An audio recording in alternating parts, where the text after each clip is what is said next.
Poltak adalah anak Medan yang sedang kuliah di Jogja. Ia kesengsem sama Inem, gadis manis asal Solo. Suatu hari, Poltak mengajak Inem jalan-jalan keliling kota dengan motor RX King-nya. Namun, karena motor Poltak melaju dengan cepat, Inem pun mulai protes. "Mas, jangan ke susu toh." Mendengar itu, Poltak diam saja karena dikiranya dia duduk terlalu dekat dengan Inem. Poltak pun bergeser maju sedikit ke depan agar gak terlalu dekat dengan dada Inem. Namun motor tetap saja melaju kencang. "Mas, jangan ke susu toh mas." Poltak pun masih diam, duduknya pun makin maju sampai ke tangki motor. Tapi Poltak semakin hilang kesabarannya, hingga posisi Poltak makin maju sampai mepet sekang motor. Ketika Inem kembali berkata, "Masih ini ya dibilangin, Bo ya jangan ke susu toh mas." "Bah, panjang kali susu kau ini Inem, heran abang."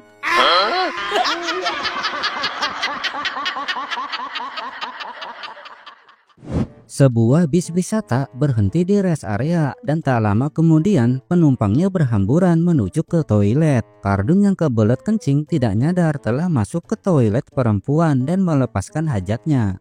Tapi di luar, para perempuan yang melihat seorang pria masuk ke toilet khusus wanita langsung menggedor-gedor pintu toilet sambil teriak-teriak, "Woi, keluar, toilet ini buat perempuan." Di dalam WC, Kardun yang kesal karena acara buang air kecilnya terganggu, segera menyelesaikannya hingga tetes terakhir. Setelah itu, Kardun pun segera membuka pintu, menunjukkan burungnya sambil berkata, "Berisik amat sih, burung saya juga kan buat perempuan."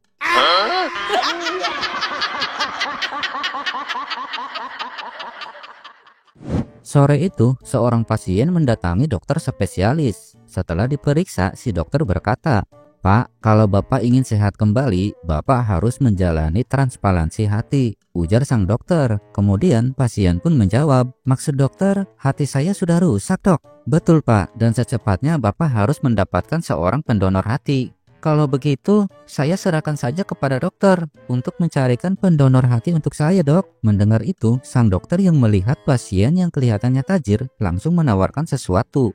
"Kalau Bapak mempercayakan kepada saya, nanti saya akan mencarikan pendonor dari anggota DPR saja ya Pak." "Hah? Kenapa harus dari anggota DPR dok?" Kemudian sang dokter pun dengan santai menjawab, "Hati mereka itu masih bagus Pak, karena hati mereka itu kan jarang dipakai."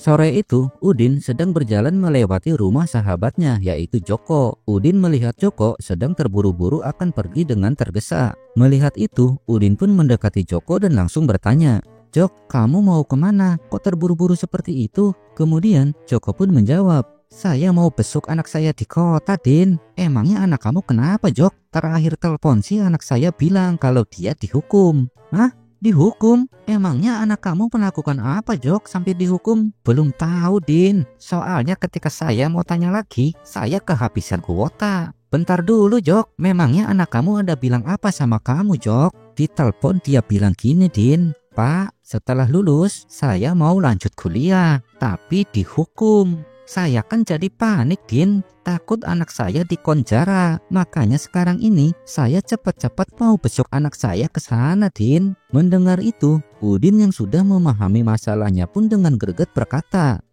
Joko Susilo Mangku Cahyono, maksud kuliah dihukum itu anak kamu kuliah ambil fakultas hukum, bukan dihukum di penjara."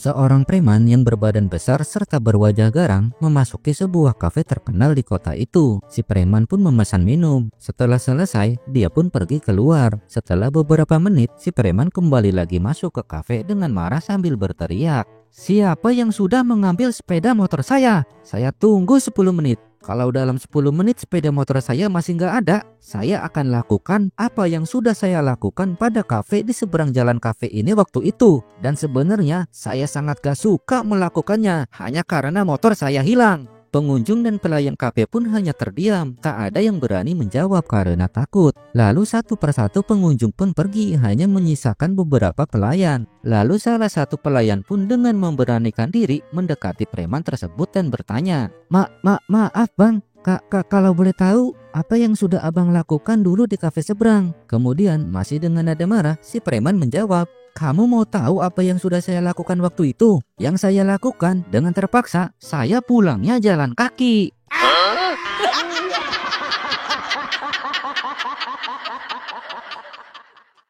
Seorang pemuda harus berurusan dengan polisi setelah ketahuan mencuri uang. Polisi segera membawanya ke kantor dengan mobil patroli. Dalam perjalanan, suasana hening pecah ketika sang polisi mulai bertanya, kamu, untuk apa kamu mencuri uang itu? Tanya si polisi dengan nada serius. Tapi si pemuda itu hanya tersenyum kecil tanpa mengucapkan sepatah kata apapun. Jangan-jangan kamu mencuri untuk beli narkoba ya? Ujar si polisi menduga-duga, mencoba memancing jawaban. Namun pemuda tersebut tetap diam sambil tersenyum simpul. Kesal karena tidak mendapat tanggapan, si polisi pun mengajukan pertanyaan lagi. Kali ini dengan nada lebih tegas. Kamu dengar nggak? Dari tadi kamu senyum-senyum aja, kamu meledek saya ya? Melihat polisi mulai marah, akhirnya pemuda itu angkat bicara tetap dengan senyum yang sama. Bukan Pak Polisi, saya nggak meledek kok. Saya cuma senang aja. Akhirnya cita-cita saya dari kecil untuk bisa naik mobil polisi tercapai juga.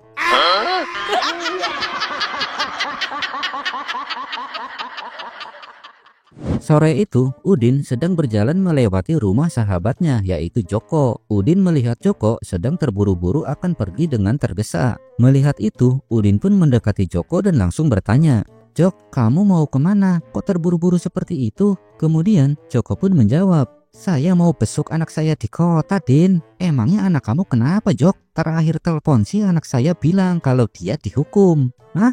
Dihukum? Emangnya anak kamu melakukan apa, Jok, sampai dihukum? Belum tahu, Din. Soalnya ketika saya mau tanya lagi, saya kehabisan kuota. Bentar dulu, Jok. Memangnya anak kamu ada bilang apa sama kamu, Jok? Di telepon dia bilang gini, Din. Pak, setelah lulus, saya mau lanjut kuliah, tapi dihukum. Saya kan jadi panik, Din. Takut anak saya dikonjara. Makanya sekarang ini, saya cepat-cepat mau besok anak saya ke sana, Din. Mendengar itu, Udin yang sudah memahami masalahnya pun dengan greget berkata, Joko Susilo Mangku Cahyono, maksud kuliah dihukum itu, anak kamu kuliah ambil fakultas hukum, bukan dihukum di penjara.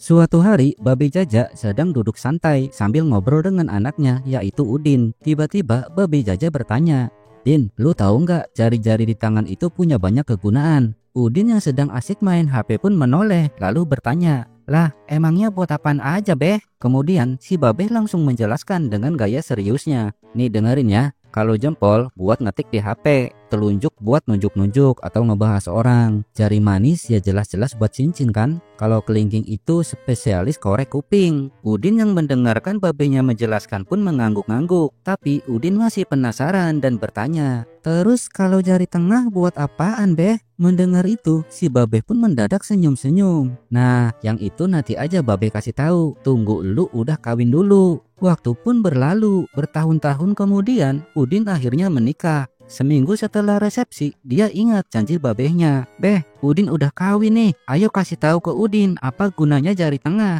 Si Babe pun tertawa kecil mendengar Udin yang masih penasaran. Sabar, Din, Babe tanya dulu, malam pertama lu ngapain? Ya gituan lah, Beh, jawab Udin sambil malu-malu. Abis itu bini lu ngapain? Ya baru selesai bentar, dia udah minta lagi, Beh. Terus lu gimana? Ya Udin ladenin lagi lah, Beh. Terus habis itu, habis entuk kita tidur bentaran, Beh. Terus bini Udin bangunin Udin lagi. Dia malah minta gituan lagi, Beh. Si Babe pun mulai ngakak, lalu segera bertanya lagi sama Udin. Lah terus lu kagak capek apa, Din? Ya capek banget lah, Beh. Dengkul Udin rasanya mau copot.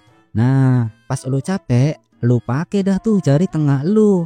Cara makainya gimana, Beh? Kemudian si Babe pun mencontohkannya dengan gaya serius. Nih dengerin, tempelin jari tengah lu ke jidat bini lu, terus dorong pelan sambil ngomong, tidur sono, jangan minta gituan mulu, udah mau copot nih dengkul.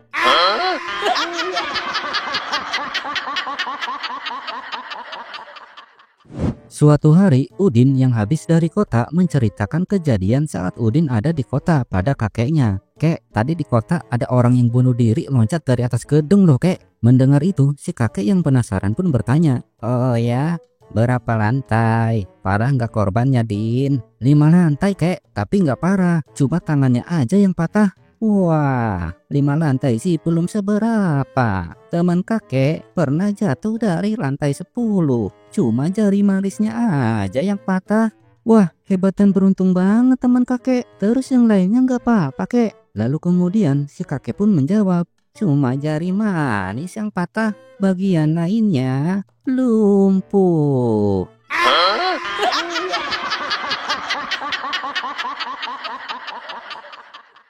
Siang itu, Udin sedang berjalan melewati sebuah kampus. Di depan kampus, Udin melihat seorang bapak tua yang sedang mengemis. Udin pun menghampiri karena sedang gabut. Udin pun iseng bertanya pada si bapak pengemis. "Permisi Pak, sehari Bapak mengemis dapat berapa?" Kemudian si bapak pengemis pun menjawab dengan ragu. Sekitar 100 ribuan nak." "Oh ya, lumayan juga ya Pak. Terus Bapak punya anak berapa?"